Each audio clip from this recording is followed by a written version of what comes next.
नवदा भक्ति का आचरण अनुष्ठान लगातार करते रहेंगे, नित्य करते रहेंगे, रोज करते रहेंगे, तब क्या होगा? उसमें उत्तीर्ण हो जाएंगे तो तीसरी कक्षा में जाएंगे। और तीसरी कक्षा क्या है? बोले तृतीय करें गुरु समुझ, दक्ष सर्वज्ञ जसीलो। तृतीय करें गुरु, तब तीसरी जो कक्षा है वो किसकी कक्षा? बोले तब गुरु की प्राप्ति की कक्षा है। गुरु कैसा हो? बोले दक्ष हो, सर्वज्ञ हो, जसीलो मने रसयुक्त हो। तब तीसरी सीढ़ी है कि हम गुरु की शरण में जाएं, गुरु से अनुग्रह प्राप्त करें। तीसरी सीढ़ी आ गई। अब वो हो गया, तीसरी कक्षा में पहुंच गए। अब उसके बाद चौथी कक्षा में कब जाएंगे? जब गुरु द्वारा मिले हुए साधन का पालन करेंगे। क्षमा करना, लेकिन हम लोगों की तो जो आदतें हैं, हरकतें हैं, वो बिल्कुल गुरुमुख तो है ही नहीं। यदि हम अपना जीवन देखें, दो प्रकार का जीवन है, एक है मनमुख, दूसरा है गुरुमुख। मनमुख का अर्थ है जैसा मन में आए वैसा करेंगे। गुरुमुख का अर्थ क्या है? जैसे गुरु ने आज्ञा दी है। गुरु, शास्त्र भी गुरु है। शास्त्र गुरु द्वारा दिया गया मार्ग और ज्ञान के अनुरूप जो चल रहे हैं वो है गुरुमुख। और जरा हम अपना जीवन देखें, हम कितने गुरुमुख होकर के चल रहे हैं, जरा विचार तो करिए। हम कहते रहे गुरुजी कहते रहते हैं, गुरुदेव कहते रहते हैं, गुरुदेव की पुण्यतिथि में आए हैं, गुरुदेव को याद करने के लिए आए हैं, गुरुदेव का स्मरण करने के लिए आए हैं, लेकिन यहां आके क्या कर रहे हैं? जरा अपने आप को देखें। ज्यादातर हम लोग सुनने नहीं आए हैं, सुनाने आए हैं, दर्शन करने नहीं आए हैं, दिखाने आए हैं। विचार करिए, गुरुमुख होने नहीं, मनमुख होने आए हैं। मन करेगा सोए हैं 10 बजे तक सोए। गुरुजी होते तो अच्छा एक मारते अच्छे से। हाँ, एक बार की बात है, उस समय हवन करने के लिए ज्यादा लोग नहीं थे। 5 बजे हवन होता था, अभी भी 5 बजे ही होता है। तो सुबह की बात है, पहले 2-4 लोग थे साथ में, तो हम नहीं गए तो कोई दूसरा गया। अब एक दिन हुआ ये कि हवन करने वाले मुख्य हम ही थे। 5 बजे हवन के लिए तैयार होके हवन कुंड में पहुंचना होता था। 4 बजे उठेंगे तब 5 बजे पहुंचेंगे। लेकिन एक दिन हमें नींद आ गई, और नींद हमें तब खुली जब हमारे यहां एक चोट लगी। मैंने नींद, जैसे ही नींद खुली, देखा कि गुरुजी कमरे से बाहर जाने समझ गए। तुरंत स्नान किया, फिर हवन कुंड में भागे दौड़ के। कहने का तात्पर्य ये है, और हमारे ब्रज में तो कहते हैं, यदि गुरु की मार पड़े तो समझ लेना वो सबसे बड़ी कृपा है। गुरु यदि शिष्य की प्रशंसा करे तो समझ लेना उसका भला नहीं है। शायद मुझे लगता है वही प्रसाद है जो थोड़ी बहुत कुछ प्राप्त हुआ। वैसे तो अभी कुछ प्राप्त हुआ नहीं है, लेकिन जो थोड़ी बहुत प्राप्त हुआ वो उनकी कृपा का ही फल है। बोलिए वृंदावन बिहारी लाल की जय। तो हम लोग चल तो रहे, आए हैं आश्रम में, गुरु जी के आश्रम में आए हैं। क्यों दीदी जी गलत कह रहे हैं? आए हैं गुरु जी के आश्रम में, पर गुरु जी के एक नियम पर भी चल नहीं रहे हैं। गुरु जी की एक बात पर हम लोग नहीं चल रहे हैं।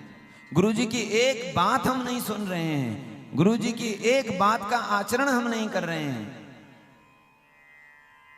जरा विचार करिए, थोड़ी बहुत सहन शक्ति हम में नहीं है, थोड़ी बहुत धैर्य हम में नहीं है, हम क्या करेंगे? तप करेंगे, भक्ति करेंगे, अनुष्ठान करेंगे, क्या करेंगे?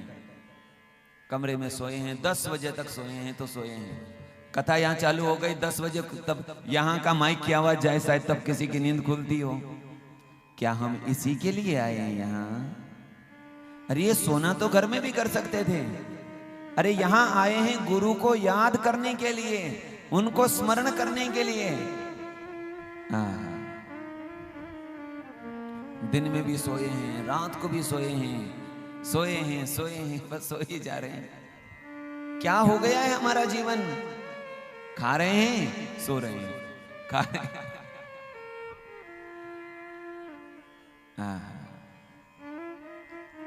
मुझे क्षमा करिएगा, लेकिन इससे न हम अपना कल्याण कर पाएंगे, न हम उन गुरु का मान रख पाएंगे जिन्होंने हमको वो साधन दिया था। आज क्या हमारे अंदर अनुशासन है? बैठने तक का हम लोगों को तरीका मालूम नहीं है, चलने का तरीका हम लोगों को ये नहीं हो पा रहा है। ऐसा क्यों हो रहा है? जिस गद्दी पर आज महाराज जी बैठे हैं, हमें चाहिए हम उनका सम्मान करें, लेकिन हम तो ये कि अरे मैं तो ये हूं, मैं वो हूं। क्या है? कुछ नहीं है। हम यदि सच में गुरु के प्रति निष्ठा रखते हैं तो अभी जो यहां पर देख रहे हैं, यहां मार्गदर्शन कर रहे हैं, हमें चाहिए कि हम उनका मार्गदर्शन प्राप्त करें और जो गुरु जी ने बात बताई है उस पर अडिग होकर के, तत्पर होकर के चलें। आहा, जरा देखिए, इस स्त्री शरीर में भी पूज्या दीदी जी गुरु जी के शरीर छोड़ने के बाद अकेली वहां रही। शीतकाल का समय हुआ, बर्फ पड़ी है, अकेली वहां रही। हो सकता है लोग वहां हर समय साथ में न रह रहे हों, लेकिन केवल गुरु जी का मान रखने के लिए, केवल गुरु जी के दिए गए आदेशों का पालन करने के लिए अकेले तपस्या कर रही हैं। हम लोग कितना उनके वचनों का पालन कर रहे हैं? मैं आप लोगों के लिए बोल रहा हूं, ऐसा नहीं। वो जिसको क्या कहते हैं, जिसको घाव होगा दवाई वहां लगेगी, वो आप हो या हम हो। कैसा अनुशासन हो, गुरु के शिष्यों में कैसा अनुशासन हो। एक बात कह दी जाए और बड़े अनुशासित तरीके से हम लोग वहां जाएं, ऐसा अनुशासन हो। नहीं तो मैं आपसे निवेदन कर रहा हूं, मेरा अनुभव की बात है, हम ऐसा 1000 साल भी भक्ति करते रहेंगे, कुछ होने वाला नहीं। सबसे पहले है अनुशासन। शिष्य शब्द जो बनता है संस्कृत में, शासु अनुशिष्टौ, अनुशासन। हम लोग तो बस बकते जा रहे, बोलते जा रहे, बोलते। अरे कम से कम सुनो तो सही।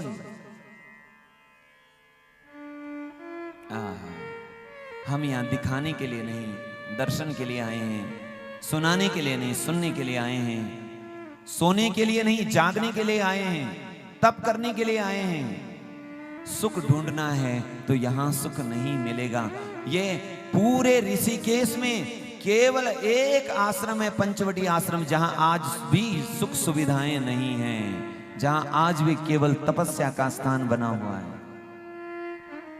और गुरुदेव ने ऐसा क्यों किया कि यहां आकर के पांव पसार करके हम सोने न लग जाएं, आराम न करने लग जाएं, इसीलिए रखा है।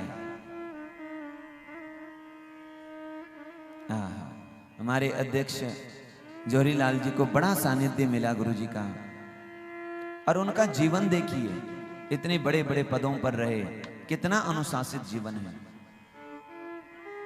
मैं ये निवेदन इसलिए कर रहा हूं कि जिनके भीतर कुछ आएगा, गुरु का अनुग्रह होगा, उनके जीवन में पहला यदि कुछ होगा तो वो होगा अनुशासन। मनमुखी होकर के कैसे भी चल रहे हैं, कैसे भी रह रहे हैं, इससे लाभ नहीं होगा। किस बात पर हम कह रहे थे? किस बात पर कह रहे थे? चर्चा कहां से शुरू हुई? हाँ जी, हाँ, कक्षा। बोलिए वृंदावन बिहारी लाल की जय। तीसरी कक्षा है, गुरु के द्वारा दिए गए साधन का ठीक से अनुष्ठान करेंगे तब तीसरी कक्षा से पास होंगे, उत्तीर्ण होंगे, आगे बढ़ेंगे। पर क्या हम गुरु के बताए हुए मार्ग का ठीक ठीक पालन कर पा रहे हैं? केवल मार्ग नहीं, उनके वचन। एक गुरुवाणी का एक शब्द मुझे बड़ा अच्छा लगता है, गुरु का वचन बसे जी नाल। गुरु के वचन, उनकी वाणी हमारे जी में, हृदय में बस जाएं। इहलोक परलोक संग सहाय। वो इस लोक में भी हमारे साथी हैं, परलोक में भी हमारे साथी हैं। और जब हम इस परीक्षा में पास हो जाएंगे, तीसरी कक्षा में, और इसीलिए हम तो बिल्कुल इस चीज को पसंद करते नहीं। आप लोग गुरु भाई लोग हैं, तो जो लोग, हम उन्हें सख्ती से कह नहीं सकते हैं, लेकिन हम अपने इसमें अनुशासन तोड़ने नहीं देते हैं। इसीलिए क्योंकि हम ये चाहते हैं कि यदि इसने अनुशासन का पालन नहीं किया, इसका भला होने वाला है नहीं, इसका जीवन व्यर्थ हो जाएगा। ये जीवन भर कहता रहेगा गुरु जी, लेकिन ये कुछ कर नहीं पाएगा, ये सूखा रह जाएगा। इसका शिष्य होना बेकार, हमारा गुरु होना बेकार है। तो ये चीज का ध्यान है। तीसरी कक्षा से जब उत्तीर्ण होंगे तब क्या? तृतीय करें गुरु समुझ, दक्ष सर्वज्ञ जसीलो। और एक बात हम और कहना चाहते हैं, अब गुरुदेव का जीवन तो अपना अलग ही था। सब कुछ होने के बाद भी जो सदा विरक्त होके रहे हैं। नहीं तो आजकल लोगों के पास छोटी मोटी सिद्धि, छोटी मोटी कला भी आ जाती है, तो समाज में जैसे हम जैसे लोग बैठ करके उपदेश देने लगते हैं, मेरे पास ये है वो है। लेकिन गुरुदेव के पास सब कुछ होने पर भी कभी उन्होंने उस विद्या का, उस ज्ञान का, उस योग्यता का प्रदर्शन नहीं किया। और देखिए, हमें उन गुरु पर नाज रखना चाहिए, स्वाभिमान रखना चाहिए। आज के समय कितने ही लोग शरीर छोड़ते हैं, बड़ी बड़ी गद्दीधारी महात्मा कैसे शरीर छोड़ते हैं। कोई हॉस्पिटल में शरीर छोड़ रहे हैं, कोई एक्सीडेंट में जा रहे हैं। लेकिन आज ऐसा प्रसंग दुर्लभ आपको दर्शन सुनने को मिलेगा कि जो नेत्र बंद करके, खेचरी मुद्रा लगा करके, और उस योग में रहकर जिन्होंने अपना शरीर त्याग किया हो, ऐसे संत, ऐसे योगी आज के समय दुर्लभ नहीं, अति दुर्लभ है, अति दुर्लभ है। और हमको ऐसे गुरु मिले हैं, ऐसा हमारा सौभाग्य है। उनके जीवन में प्रसिद्ध बाह्य दिखावा नहीं था, दिखावा करते तो आज बड़े बड़े मठ, बड़े बड़े मठाधीश जैसे पद उनको मिलते हैं। न कभी मठाधीश बने, न कभी महंत भी बने, सदा बाह्य। और मुझे अभी भी याद है जब उस समय गुरुदेव कहते हैं बाह्य आडंबर, बाह्य आडंबर, बाह्य आडंबर, तो अपने को उस समय तो समझ में क्या, बाल्यावस्था थी। लेकिन अब पता चलता है सही में बाह्य आडंबर क्या है और किस की बात गुरुदेव कर रहे थे, कि क्या पाना चाहिए, लक्ष्य क्या है। ये छत के ऊपर रात्रि के समय बैठ करके चर्चा होती। आहा, क्या वो समय था। ये सब भीड़ भाड़ कुछ नहीं थी।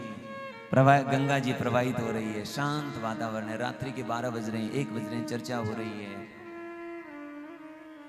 आज भी गुरुदेव कहीं गए नहीं, गई है हमारी मानसिकता, जो हम समझ नहीं पा रहे हैं, वो भाव रख नहीं पा रहे हैं। बोलिए वृंदावन बिहारी लाल की। चौथे हो ये विरक्त, बसे बन माही जसीलो। अब 3 सीढ़ी पार कर ली, गुरु बताए मार्ग का ठीक से आचरण कर रहे हैं। अब क्या हो गया, बोले चौथी कक्षा में प्रवेश कर रहे हैं। क्या हुआ चौथी कक्षा में, बोले अब गुरु द्वारा दिए गए मार्ग का अनुष्ठान करते करते वैराग्य इतना बढ़ गया है कि अब सब कुछ छूट गया है। घर छूट गया, परिवार छूट गया, अपना पराया छूट गया।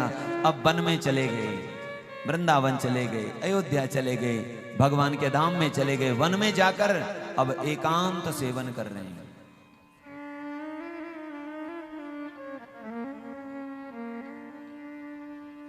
चौथे हो ये विरक्त, बसे बन माही।